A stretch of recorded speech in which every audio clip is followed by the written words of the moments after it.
Bismillahirrahmanirrahim. Alhamdulillahirrabbilalamin. Wassalatu wassalamu ala asyrafil anbiya'i wal mursalin wa ala alihi wa sahbihi ajma'in. Assalamualaikum, salam sejahtera, salam biru warna. Warga Dewan sekalian, bersyukur kita kehadrat Allah SWT dengan izin dan limpah kurnia daripadanya kita dapat bertemu dalam gelanggang forum yang bertajuk Kedudukan Mahkamah Syariah dan Percanggahan Bidang Kuasa Mahkamah Syariah dan Sivil di Malaysia. Okey, bersama saya Nur Ansyahadah binti Ahmad Husaini pada petang yang berbahagia ini. Hadirin yang dirahmati Allah sekalian, sebelum saya memperkenalkan ahli-ahli panel kita pada hari ini, kita sedia maklum bahawa mahkamah di negara kita terbahagi kepada dua, iaitu Mahkamah Sivil dan Mahkamah Syariah.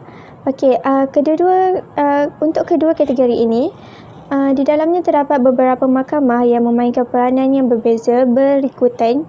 Beberapa bidang kuasa yang berbeza tertakluk kepada peruntukan yang dibenarkan.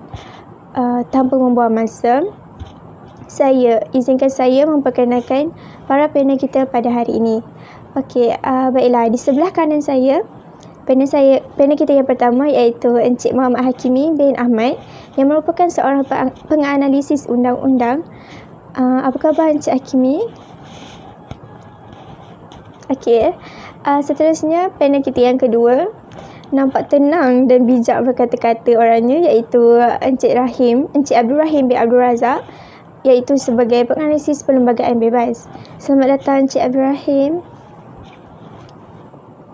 Dan di hujung sana tampak manis dan sopan dengan senyumannya dan semestinya dengan kata-katanya juga, iaitu Encik Nurul Syahira binti Omar, iaitu penganalisis politik kita. Selamat datang juga untuk Cik Syahira.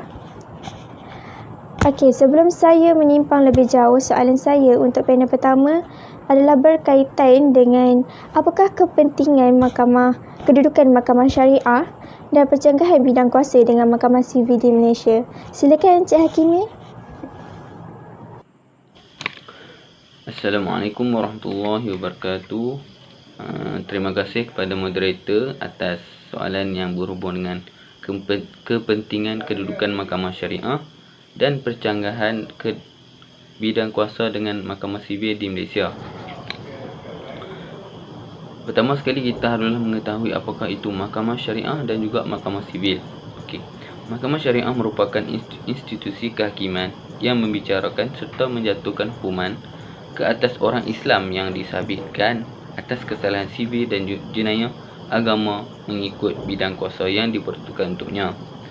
Sebagai contohnya, hal ehwal perkahwinan Islam, penceraian dan keluarga dalam Islam, serta penyelesaian harta pusaka kecil. Mahkamah Syariah ini telah diletakkan di bawah bidang kuasa negeri, oleh itu peruntukan dan juga kuasanya telah ditentukan oleh pihak negeri itu sendiri. Selain itu, selanjutnya ialah Mahkamah Sivil. Mahkamah Sivil biasanya berurusan dengan pertikaian sivil. Oleh itu, satu kes yang melibatkan pertikaian atau isu atau individu atau syarikat akan berada di dalam bidang kuasa Mahkamah Sivil. Ringkasnya, Mahkamah Sivil menangani kes-kes yang tidak bersifat jenayah. Pertikaian yang berkaitan dengan keluarga seperti kes penceraian atau pengangkatan, pertikaian harta benda seperti antara tuan rumah, tuan tanah dan penyewa, atau pertikaian yang berkaitan dengan hutang, kecederaan peribadi, kontrak dan perjanjian didengar dan ditentukan di Mahkamah Sivil. Berbalik pada soalan tadi, iaitu kepentingan isu ini. Kepentingan isu ini yang boleh kita dapati ialah kita dapat mengetahui peringkat atau taraf Mahkamah Syariah dan Mahkamah Sivil di Malaysia. Melalui kajian yang dilakukan melalui isu ini, kita dapat mengenal pasti dan mengetahui peringkat-peringkat dalam Mahkamah Syariah dan Mahkamah Sivil. Bagi Mahkamah Syariah, terdapat beberapa peringkat dalam sistem Mahkamah Syariah, iaitu Mahkamah Rendah Syariah, Mahkamah Tinggi Syariah dan Mahkamah Rayuan Syariah. Bagi Mahkamah Sivil pula terbagi kepada dua, iaitu Mahkamah Sivil Atasan dan Mahkamah Sivil Rendah. Dalam Mahkamah Sivil atasan mengandungi 3 peringkat mahkamah, iaitu Mahkamah Persekutuan, Mahkamah Rayuan dan juga Mahkamah Tinggi. Mahkamah Sivil rendah pula terdiri pada Mahkamah Seksyen dan juga Mahkamah Magistrate. Selain itu, kepentingan yang selanjutnya ialah kita dapat mengetahui dengan lebih jelas tentang Mahkamah Syariah dan Mahkamah Sivil. Melalui kajian ini, kita dapat mengetahui dengan lebih teliti dan mendalam tentang sejarah pelaksanaannya dan juga bidang kuasa Mahkamah Syariah dan Mahkamah Sivil. Hal ini sangat penting kepada kita supaya kita tidak mengalami kekeliruan tentang pelaksanaan sistem kehakiman bagi Mahkamah Syariah maupun Mahkamah Sivil. Seterusnya ialah antara kepentingan isu ini juga adalah kita dapat mengetahui tentang percanggahan terhadap bidang kuasa antara Mahkamah Syariah dan Mahkamah Sivil. Melalui kajian ini, kita dapat mengetahui bahawa terdapat beberapa kes dan juga perkara yang menjadi perbincangan dan persoalan sama ada kes tersebut berada di dalam bidang kuasa Mahkamah Syariah ataupun Mahkamah Sivil. Hal inilah yang dapat menimbulkan percanggahan dalam bidang kuasa antara Mahkamah Syariah dan juga Mahkamah Sivil. Sekian. Okey, terima kasih kepada panel kita yang pertama kerana memberikan huraian yang sangat jelas dan padat tentang kepentingan kedudukan Mahkamah Syariah dan pencanggahan bidang kuasa Mahkamah Sivil di Malaysia. Okey, oleh itu saya menjemput pula panel kita yang kedua, Encik Abdul Rahim, untuk menghuraikan sedikit tentang kedudukan Mahkamah Syariah berdasarkan perlembagaan. Silakan Encik Rahim. Terima kasih saya ucapkan kepada moderator iaitu Cik Ain dan juga yang saya hormati para panel yang terlibat iaitu Cik Syahirah dan Cik Akibi bagi menjawab soalan yang telah dibangkitkan oleh Cik Ain berkenaan kedudukan Mahkamah Syariah di Malaysia. Sebenarnya ia terbahagi kepada 3 situasi, iaitu sebelum merdeka, selepas merdeka dan juga selepas pindaan perkara 121/1A. Yang pertama adalah sebelum merdeka. Mahkamah Syariah ketika itu hanya lebih kepada penyesuaian adat dan juga penyelesaian masalah atau kes yang berlaku dalam masyarakat Islam. Tapi kemudian selepas kedatangan British, Mahkamah Syariah ini telah direndahkan seperti mana yang berlaku terhadap Raja-Raja Melayu melalui sistem residen, iaitu Mahkamah Syariah ini hanya membicarakan tentang adat dan norma kehidupan masyarakat ketika itu. Okey. Yang kedua adalah selepas merdeka. Selepas merdeka, pada tahun 1957, Mahkamah Syariah fungsinya masih tidak berubah dan kedudukannya masih berada di bawah Mahkamah Sivil. Hal ini berlaku sebab Mahkamah Syariah ketika itu agak kekurangan kaki tangan dan pegawai yang berkelayakan untuk mengadili kes atau mengendalikan kes. Tapi sistem Mahkamah Syariah ketika itu berada di bawah penguasaan kerajaan negeri. Tapi sekiranya berlaku apa-apa kes yang tidak puas hati antara masyarakat, mereka sering membawa kepada Mahkamah Tinggi di peringkat persekutuan. Hal ini menyebabkan kuasa yang terdapat pada Mahkamah Syariah itu amat terhad dan menyebabkan berlakulah masalah dan pertelingkahan dalam sesuatu keputusan untuk mencapai kata sepakat yang baik. Kira macam orang kata win-win situation lah antara dua pihak yang terlibat dalam perbicaraan. Itu selepas pindaan perkara 121, Mahkamah Syariah kini menjadi lebih bebas lah. Dengan kuasanya terletak di bawah penguasaan kerajaan negeri berdasarkan enactment yang telah dibentuk dan juga penglibatan Jabatan Agama Islam bersama dalam menyelesaikan kes. Tapi sekiranya berlaku apa-apa permasalahan melihat kepada kebergantungan kes untuk sama ada dirujuk ke Mahkamah Sivil atau diteruskan saja keputusannya di peringkat Mahkamah Syariah. Dan juga Mahkamah Sivil juga boleh merujuk kes mereka kepada Mahkamah Syariah sekiranya perlu.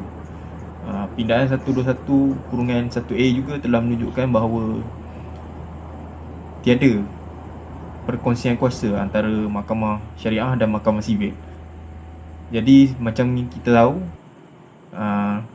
perbezaan kuasa ni, kiranya mahkamah sivil tak boleh masuk campur hal mahkamah syariah pun tak boleh masuk campur hal mahkamah sivil. Jadi disebabkan situasi yang berlaku, iaitu pembahagian kuasa dan juga tiada pertindahan kuasa, kita dapat simpulkanlah bahawa kedudukan mahkamah syariah sebelum merdeka memang masih kurang jelas, sebab memang tidak terpakai sistemnya di dalam pentadbiran British. Selepas merdeka masih juga kurang jelas mengenai kedudukannya, sebab tiada pegawai dan golongan yang berkelayakan untuk mengendalikan mahkamah tersebut, sistem mahkamah tersebut. Dan setelah pindaan perkara 121/1A, kita dapat lihat fungsi mahkamah syariah dengan lebih jelas dalam menyelesaikan kes-kes yang berkaitan dengan orang Islam dan juga peranannya di peringkat negeri. Jadi kiranya dia punya pangkat tu samalah dengan mahkamah sivil, cuma masih berada di bawah penguasaan kerajaan negeri mengikut Jabatan Agama Islam negeri masing-masing. Okey, sekian, terima kasih. Okey, terima kasih kepada Encik Rahim atas keterangan yang begitu menarik sekali bagi saya. Okey, sebelum kita ke panel yang seterusnya, suka saya ingatkan bahawa Mahkamah Sivil diletakkan di bawah bidang kuasa kerajaan pusat, sementara Mahkamah Syariah pula diletakkan di bawah bidang kuasa negeri. Namun, ia bergantung kepada kuasa yang diberikan pada sultan atau pemerintahan tertinggi negeri. Jadi, tanpa melengahkan masa, saya ingin mengajukan soalan seterusnya kepada panel kita yang ketiga, iaitu Encik Syairah, mengenai pencanggahan Mahkamah Syariah dan Mahkamah Sivil. Jadi, bolehkah Encik Syairah menerangkan serba sedikit tentang isu ini? Silakan Encik Syairah. Assalamualaikum warahmatullahi wabarakatuh dan selamat sejahtera. Terlebih dahulu saya ingin mengucapkan ribuan terima kasih kepada Cik Moderator kita kerana telah memberikan saya peluang untuk berkongsi maklumat berkaitan topik kita pada hari ini. Baiklah, berbalik semula kepada soalan yang telah diajukan sebentar tadi, iaitu berkaitan dengan percanggahan bidang kuasa antara Mahkamah Sivil dengan Mahkamah Syariah. Baiklah, umum sedia maklum bahawa negara kita, Malaysia, mengamalkan konsep dual sistem dalam mengamalkan undang-undang melalui kewujudan undang-undang syariah dan juga kewujudan undang-undang sivil. Undang-undang sivil digunakan pada peringkat persekutuan, manakala undang-undang syariah pula seperti yang kita sedia maklum digunakan bagi orang Islam di negara ini. Hal ini akan menyebabkan berlakunya percanggahan apabila kedua-dua undang-undang ini digunakan pada satu masa yang sama. Seperti yang telah dihuraikan oleh panel kedua berkaitan dengan pindaan Perlembagaan 121/1A, pindaan ini sewajarnya telah memberi nafas baru kepada bidang kuasa Mahkamah Syariah dalam membicarakan kes berkaitan dengan orang Islam. Namun, sebaliknya yang berlaku apabila ada campur tangan daripada Mahkamah Sivil dalam membuat keputusan bagi sesetengah kes yang boleh dikatakan mempunyai bidang kuasa yang hampir sama bagi kedua-dua mahkamah tersebut. Saya boleh memberikan percanggahan yang berlaku berdasarkan daripada kes-kes yang telah dibicarakan sebelum ini. Antara contoh kes yang boleh dilihat mempunyai percanggahan bidang kuasa dalam ialah kes yang melibatkan kesahihan agama seseorang yang sudah meninggal dunia. Kes ini berkaitan dengan Ng Wan Chen lawan Majlis Agama Islam yang telah membicarakan berkaitan dengan agama si mati, iaitu suami kepada Ng Wan Chen sama ada si mati beragama Islam atau Buddha sewaktu kematiannya. Namun Majlis Agama Islam menerangkan bahawa si mati, iaitu Lee Siu Ke, adalah beragama Islam. Permintaan balu si mati kepada Mahkamah Sivil yang ingin mayat suaminya diuruskan mengikut agama Buddha telah dipersoalkan oleh Majlis Agama Islam, sehingga Majlis Agama Islam telah mempertikaikan bidang kuasa yang sepatutnya diberikan adalah kepada Mahkamah Syariah dan bukannya Mahkamah Sivil. Kemudian apabila sudah diteliti, Mahkamah Syariah tidak mempunyai bidang kuasa dalam menentukan sama ada seseorang itu beragama Islam atau tidak sewaktu kematiannya. Ini telah menyebabkan kes ini berpihak kepada Mahkamah Sivil yang lebih berkuasa dalam membuat keputusan. Akhirnya, Mahkamah Tinggi telah mengisytiharkan bahawa si mati bukan seorang yang beragama Islam berdasarkan enakmen pentadbiran Undang-Undang Islam Negeri Selangor 1952 dan juga perbuatan-perbuatan si mati sepanjang hayatnya yang tidak mengikut ajaran agama Islam jelas menunjukkan bahawa si mati bukan merupakan seorang yang beragama Islam ketika kematiannya. Kes yang selain daripada itu yang boleh saya berikan ialah berkaitan dengan hak penjagaan anak yang turut menyebabkan berlakunya percanggahan bidang kuasa antara kedua-dua mahkamah tersebut. Kes berkaitan Indira Gandhi anak perempuan Bhutto lawan Padmanabhan anak lelaki Krishnan telah mempersoalkan kedudukan dan fungsi sebenar Mahkamah Syariah. Dalam kes ni, keputusan yang telah dibuat oleh Mahkamah Syariah berkaitan si suami yang telah memeluk agama Islam dan juga telah mendapat hak penjagaan anak. Isteri yang masih beragama Hindu telah menerima surat menyatakan ketiga-tiga anaknya telah memeluk agama Islam, dan setahun kemudian petisyen cerai yang telah dibuat oleh isteri telah diluluskan oleh Mahkamah Tinggi Ipoh atas alasan suami telah memeluk Islam. Mahkamah Sivil telah memerintahkan bahawa ketiga-tiga anaknya berada di bawah jagaan isteri. Kesan daripada itu, dua perintah berkaitan hak penjagaan anak telah diberikan oleh Mahkamah Syariah dan Mahkamah Sivil yang menyebabkan timbulnya percanggahan dalam bidang kuasa. Walaupun Mahkamah Syariah telah membuat keputusan, namun diputuskan bahawa Mahkamah Sivil masih mempunyai hak untuk mengubah keputusan yang telah dibuat. Selepas pindaan dan penambahan perkara 121/1A, Perlembagaan Persekutuan yang telah dibuat, kedudukan Mahkamah Syariah sepatutnya sudah menjadi lebih berkuasa dalam perkara yang berkaitan dengan orang Islam. Pindaan tersebut juga sepatutnya sudah menetapkan bahawa Mahkamah Sivil tidak lagi mempunyai bidang kuasa untuk campur tangan dalam bidang kuasa Mahkamah Syariah yang lebih berkuasa dalam membicarakan kes berkaitan dengan orang Islam. Oleh itu, saya berpendapat bahawa Mahkamah Syariah sewajarnya ataupun sepatutnya diberikan kebebasan yang hakiki untuk membuat keputusan penghakiman bagi kes yang mempunyai berkaitan dengan orang Islam mengikut lunas Islam dan tidak lagi wujud campur tangan dengan prinsip lain yang tidak menepati kehendak syarak. Sekian saja daripada saya, berbalik semula kepada moderator kita. Terima kasih. Begitu panjang lebar penjelasan daripada Encik Syahirah ya tentang pencanggahan Mahkamah Syariah dan Mahkamah Sivil. Okey, begitu juga dengan penjelasan-penjelasan dari ahli panel yang lain. Dan ucapan ribuan terima kasih kepada semua ahli panel atas kesudian untuk memberi penjelasan berkaitan kedudukan Mahkamah Syariah dan pencanggahan bidang kuasa Mahkamah Sivil di Malaysia. Jadi kesimpulannya, Mahkamah Syariah dan Mahkamah Sivil merupakan sistem mahkamah utama di Malaysia. Terdapat perbezaan antara dua sistem mahkamah ini sama ada dari segi kuasa, sejarah pelaksanaannya, tahap atau status dalam sistem kehakiman negara.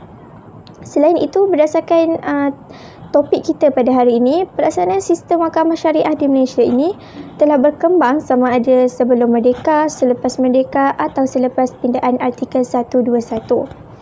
Oleh itu, sekian sahaja forum kita pada hari ini. Andai ada terkasar bahasa, tersilap bicara, mohon dimaafkan. Sesungguhnya yang baik itu datang daripadanya yang Maha Pencipta dan yang kurang itu datang daripada kekilafan kami sendiri. Wallahu a'lam. Saya akhiri forum kita pada petang ini dengan lafaz yang mulia. Wabillahi taufiq wal hidayah. Assalamualaikum warahmatullahi wabarakatuh.